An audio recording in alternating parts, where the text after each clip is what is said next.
Productive day रखो, पूरे दिन प्रोडक्टिव रहो, ये आपने बहुत बार सुना होगा। लेकिन मेनली प्रोडक्टिव डे का मतलब होता क्या है? लोगों के हिसाब से होता है कि प्रोडक्टिव रहो इसका मतलब कि आप बहुत सारे काम एक दिन में कर लो।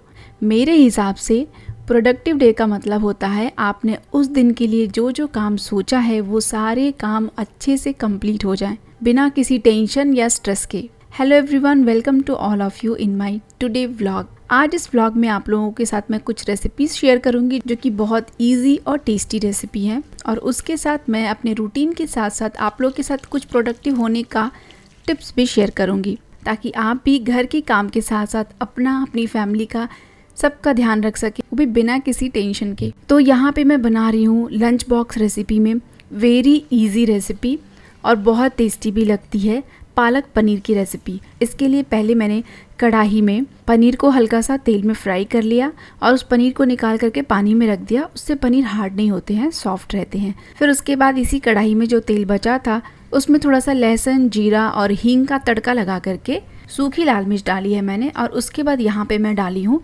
पालक का प्यूरे।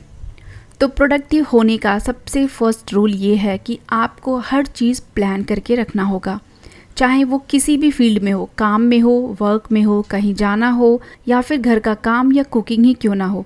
जैसे कि आज मैंने ये पालक पनीर की रेसिपी बनाई है, तो इसके लिए मैं पालक का प्यूरे हमेशा एक नाइट पहले बना करके रख लेती हूँ, ताकि सुबह सुबह बहुत सारा काम ना हो। तो ये हमारी लाइफ में बहुत इंपॉर्टेंट चीज़ है, क्योंकि किचन में हमारा मोस्ट ऑफ द टाइम जाता है और इसकी वजह से हम अपना ध्यान नहीं रख पाते हैं। तो अगर हम पूरे वीक की मील प्लानिंग कर लें तो वो हमारे लिए बहुत अच्छा होगा। सोचने की ज़रूरत नहीं पड़ेगी, सोचने में टाइम वेस्ट बिल्कुल भी नहीं होगा। तो जो भी टाइम लगेगा वो कुकिंग में लगेगा, सोचने में, सामान खोजने में हमारा टाइम नहीं लगेगा। तो जैसे कि मैं क्या करती हूँ, मैं पूरे वीक का मील प्लानिंग नहीं कर पाती हूँ क्योंकि मेरे घर में वो काम नहीं करता है। मैंने कई बार ट्राई करके देखा है। तो मैं हमेशा 2 या 3 दिन का प्लान करके रखती हूँ, या फिर अगर कभी कुछ चेंजेस हुए भी तो मैं 1 दिन पहले तो प्लान करके रख ही लेती हूँ। इससे मेरा बहुत टाइम तो बच ही जाता है, लेकिन मैं नई नई रेसिपीज़ भी आराम से ट्राई कर सकती हूँ। तो ये एकदम सिंपल सी पालक पनीर की रेसिपी बन करके रेडी हो गई है, और इसका मैं यहाँ पे डबल तड़का लगाऊंगी ताकि ये थोड़ा सा और स्पाइसी हो जाए। और यहाँ पे ये जो मैंने पानी ऐड किया है, ये वो पानी है जिसमें पनीर मैंने सोक किया था, तो उसी पानी को थोड़ा सा डाल करके कुक किया है इसको। पालक का भी मैंने डायरेक्ट प्यूरे नहीं बनाया था, उसको भी मैंने हल्का सा ब्लैंच कर लिया था। तो पालक पनीर बनाने के टाइम पे जो कुकिंग टाइम होता है वो कम हो जाता है। नेक्स्ट थिंग इज, कभी भी काम को प्रायोरिटाइज करके रखें कि कौन सा काम आपको पहले करना है।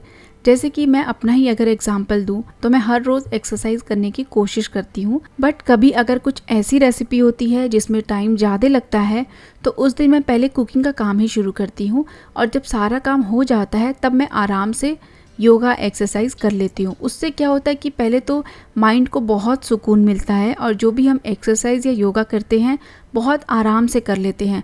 अदरवाइज़ पहले करेंगे अगर हम, तो हमारे पास एक टाइम लिमिटेड हो जाता है कि 10-15 मिनट हमारे पास एक्स्ट्रा है, उसी टाइम में हमें करना है। तो जल्दी जल्दी सारा कुछ करके और फटाफट हम किचन में आ जाएंगे, तो ना ही वो अच्छे से होगा और ना ही ये टाइम से हो पाएगा।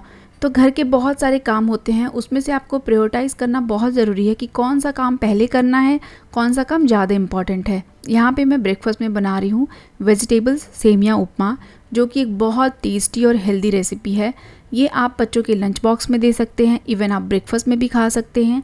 और ये जब भी बहुत फ्रेश वेजिटेबल्स आती हैं तो उस टाइम पे बनाने में बहुत अच्छा लगता है। उसके बाद इम्पॉर्टेंट थिंग ये आता है कि जो काम बड़ा हो पहले उसको करें। जैसे कि यहाँ पे मैंने पहले लंच बनाने का काम शुरू किया है, क्योंकि लंच का काम हमेशा बड़ा और इम्पॉर्टेंट होता है मेरे लिए। अगर बाई चांस या बाई मिस्टेक ब्रेकफास्ट नहीं भी बन पाया तो ब्रेकफास्ट में कुछ भी कोई भी खा सकता है, लेकिन लंच बहुत इम्पॉर्टेंट है। अगर लंच बॉक्स में लंच नहीं गया तो फिर लंच कहीं बाहर से मंगाना पड़ेगा या बाहर का करना पड़ेगा, और परेशान भी हो जाएंगे घर वाले। जैसे कि यहाँ पे देखिए, मैंने एक ही साथ एक ही टाइम में 2 तरीके की सब्जी बनाई, एक बिना तीखे वाली और एक तीखे वाली। जब भी घर में बच्चे होते हैं तो हमें बहुत टाइम लगता है, उनके लिए अलग से बनाना पड़ता है, फिर हमारे लिए अलग से बनाना पड़ता है।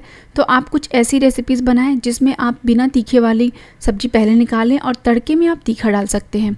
यहाँ पे ब्रेकफास्ट में मैं बना रही हूँ सेमिया उपमा, तो इसके लिए एकदम सिंपल सा मैंने बनाया है, वीडियो में आपने देखा ही होगा। जब सारी वेजिटेबल्स फ्राई हो जाएं अच्छे से, उसके बाद इसमें पानी डाल करके इसको उबालना है और उसी टाइम पे नमक डाल करके एक बार नमक को टेस्ट कर लेना है। फिर जब उबाल अच्छे से आ जाएगा तब इसमें जो सेवियां होती हैं, बैम्बिनो वाली जो सेवियां होती है ना, वो वाली आप इसमें डाल दीजिए और आराम से ये उबलने के बाद धीरे धीरे करके ये अच्छे से पानी सारा एब्जॉर्ब हो जाएगा और बहुत टेस्टी सी वेजिटेबल उपमा बन के तैयार होगी। बच्चों को बहुत पसंद आती है वो, और बड़ों को तो पसंद आती ही है। तो प्रोडक्टिव होने का नेक्स्ट थिंग ये है कि अपने घर में एक हैबिट आप सेट करें। आप पहले अपने लिए हैबिट बनाएं। कोई भी हैबिट, आपको एक ही टाइम पे उठना है, एक ही टाइम पे आपको खाना है, वैसा आप हैबिट बनाएंगे तो बड़ों को तो आप नहीं सुधार सकते, लेकिन अगर बच्चे हैं आपके घर में तो वो आपको अपने आप से देख करके आपसे चीज़ों को सीखने लगेंगे और आपके लिए बहुत ईजी हो जाएगा। उनको हर एक चीज़ पे टोकना, समझाना नहीं पड़ेगा। They will do lots of the things by themselves. अगर बहुत छोटे बच्चे हैं तो मैं उनकी बात नहीं कर रही हूँ, ऐसे बच्चे तो थोड़े से समझदार हो जाएं। नेक्स्ट थिंग ये है कि अभी बहुत सारी टेक्नोलॉजी, मैंने पहले की भी कई सारी वीडियोस में बताया है कि टेक्नोलॉजी का पूरा यूज़ करें। मैं बिल्कुल भी इसके अपोजिट हुआ करती थी। मुझे टेक्नोलॉजी वाली चीज़ें यूज़ करना या घर में बहुत सारी चीज़ें ले आकर के रखना मुझे बिल्कुल पसंद नहीं आता था, लेकिन मैं नियरली 1 ईयर से कंटिन्यूस यूज़ कर रही हूँ और मैं देख रही हूँ कि मेरा काम कितना आसान हो गया। मेरे घर में चॉपर है, आप देखते हैं मैं बहुत सारी वीडियोस में यूज़ करती हूँ। कोई भी वेजिटेबल ऐसी जो बहुत हार्ड हो वो कुछ सेकंड्स में ही एकदम फाइन चॉप हो जाती है। मेरा जो आटा गूंथने का है वो प्रोसेसर है, उसमें ग्रेटर, उसमें सब कुछ है, तो मेरा बहुत सारा काम हो जाता है। तो आप भी अपने घर के हिसाब से, अपनी रेसिपीज़ के हिसाब से कोई ऐसी चीज़ फाइंड आउट करें जो आपके लिए मल्टीपर्पज़ यूज़ हो, किसी एक चीज़ के लिए नहीं, तो आप बहुत सारा टाइम अपना बचा सकते हैं। Next thing and very important thing जो हमारे माइंड से लेकर के हमारी हर चीज़ से रिलेटेड है, वो ये है कि अपने लिए एक गुड वाइब्स क्रिएट करें। तो मॉर्निंग उठने के बाद आपको जो चीज़ सबसे ज़्यादा पसंद है आप उस चीज़ को करें।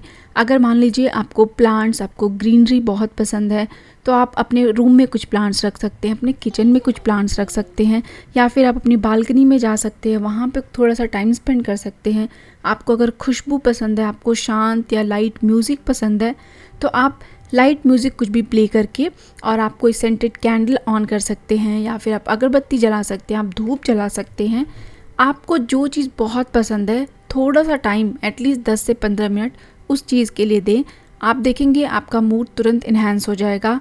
जो भी आप खाना बनाएंगे वो सारे गुड वाइब्स उस खाने में भी जाएगी और जो खाएगा वो भी पर्सन उस चीज़ को फील करेगा। तो अपने लिए अपना एक एनवायरनमेंट क्रिएट ज़रूर से करें। जैसे कि मुझे प्लांट्स बहुत पसंद हैं तो मैं प्लांट्स का केयर भी करती हूँ और मैं प्लांट्स को बहुत अपने करीब भी रखती हूँ। ये है मेरा जीजी प्लांट जो कि मेरा सबसे फेवरेट प्लांट है और इसमें बहुत सारे बर्ड्स आ रहे हैं। तो मैंने एक पहले ही जीजी प्लांट को कट करके और उसको पानी में रखा था, उसमें अच्छा खासा रूट भी आ गया है और यहाँ पे न्यू बर्ड्स बहुत आ रही हैं तो उनको स्पेस नहीं है, तो इसलिए मैंने यहाँ पे आज एक और स्टेम को कट करके उसके ऊपर मैंने टर्मरिक लगाया ताकि कोई भी इन्फेक्शन ना हो। और इस गमले में भी जहाँ से मैंने कट किया था वहाँ पे भी मैंने हल्दी लगा दिया। इससे क्या होता है कि प्लांट्स में इन्फेक्शन नहीं होता है और प्लांट्स हेल्दी रहते हैं। इसी तरीके से मैंने अपने रबर प्लांट पे भी किया था और ये बहुत अच्छे से ग्रो कर रहा था। अभी इसकी स्पीड काफ़ी कम हो गई है। अगली बात यह है कि हमेशा ग्रैटिट्यूड फील करें और ये तो मेरा फेवरेट वर्ड है, हर वीडियो में मैं बताती हूँ। अपने आप को लकी समझना बहुत ज़रूरी है।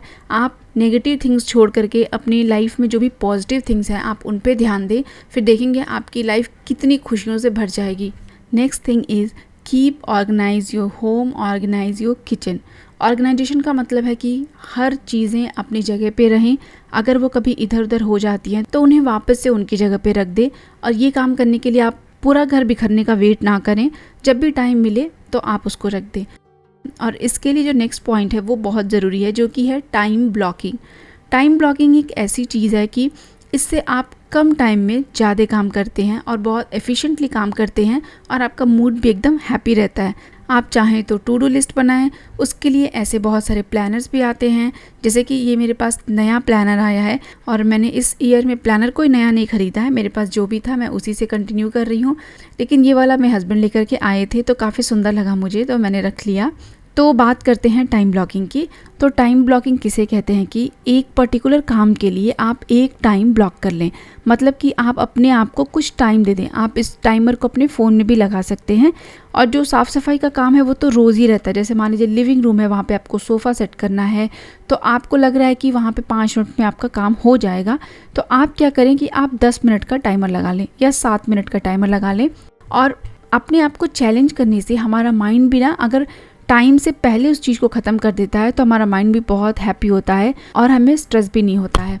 तो 10 मिनट का आप टाइमर लगा करके आप पूरा सोफ़ा सेट वगैरह क्लीन करें, और उसके बाद आप देखेंगे कि आपका वो काम 5 मिनट में ही हो गया। आपके पास और 5 मिनट है, तो आप बाकी का 5 मिनट भी किसी और काम की क्लीनिंग में ही लगाएंगे। इससे 10 मिनट में आपका बहुत सारा काम हो जाएगा। 100% ये एकदम करेक्ट है। जैसे कि मैं इस मेथड को बहुत छोटी छोटी चीज़ों पे यूज़ करती हूँ। जैसे कि नाइट टाइम 5 मिनट का टाइमर लगाती हूँ मैं, और उस 5 मिनट में बेड सही करना, जो चीज़ें रूम में पड़ी हुई हैं कहीं और बिलोंग करती हैं उनको वहाँ पे रखना, ये सारा काम मैं 5 मिनट में कर लेती हूँ। आफ्टर 5 मिनट माइंड को जो रिलैक्सेशन फील होता है बहुत अच्छा लगता है। तो ये था आज का व्लॉग मेरी तरफ से। आई होप आप लोग को पसंद आया होगा। Thank you so much for watching. Bye bye and take care.